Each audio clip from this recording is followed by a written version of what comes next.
The lecture topic is automatic drive line. In the drive line, the first topic is driving thrust. What is driving thrust? Torque produced by the engine causes the thrust on the wheels.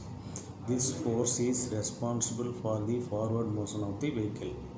The drive force from the wheels transmitted to the body or chassis by means of radius rods or thrust members.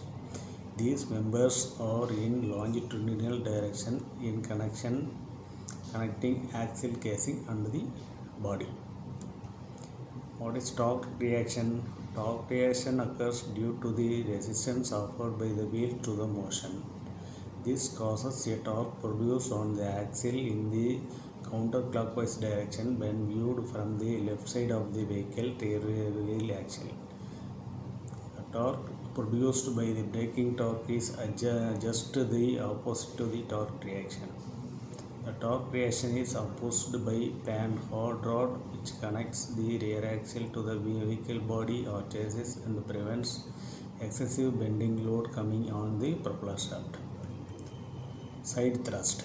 What is side thrust? Side thrust comes mainly when the vehicle is taking a turn or while the vehicle is moving along an laterally inclined surface. The side thrust coming on to the axle can be taken by pancart rod. There are two drives are there. First one is Hotchkiss drive.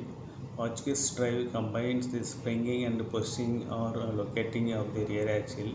Hotchkiss drive consists of a leaf spring and a propeller shaft with two universal joint and one sliding joint.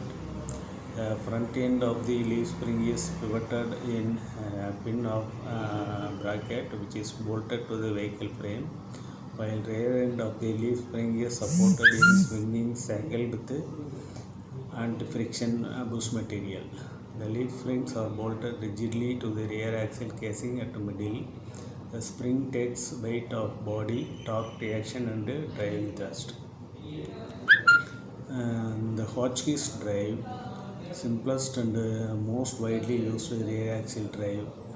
The suspension springs are torque reaction, driving thrust and side thrust.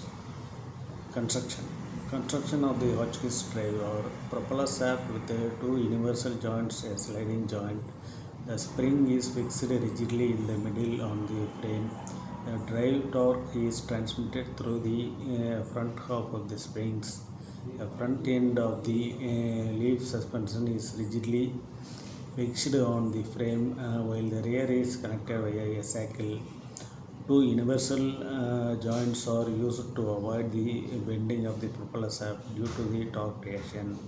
Sliding joint is provided to accommodate for the variation of the length of the transmission shaft. Torque tube drive. Second one is torque tube drive. Like this, the Hotchkiss drive, the torque tube drive. In torque tube drive, the propeller shaft enclosed in a hollow tube.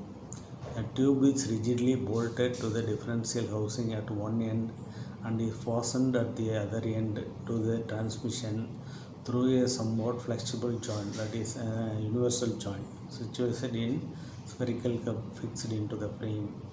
The torque reaction and driving thrust are taken up by the torque tube. When the vehicle comes across a bump or shocks, the center line of the bevel pillion shaft will not be shifted and always passes through the center of spherical cup. Hence, only one universal joint is required at the front end and no universal joint at the rear end. This is in the case of torque tube drive. The tube incorporates bearing which support the propeller shaft. It is usually located between the gearbox and propeller shaft. No sliding joint is required in the propeller shaft. In many cars, a pair of thrust rods is attached between the rear axle housing and the transmission end of the torque tube.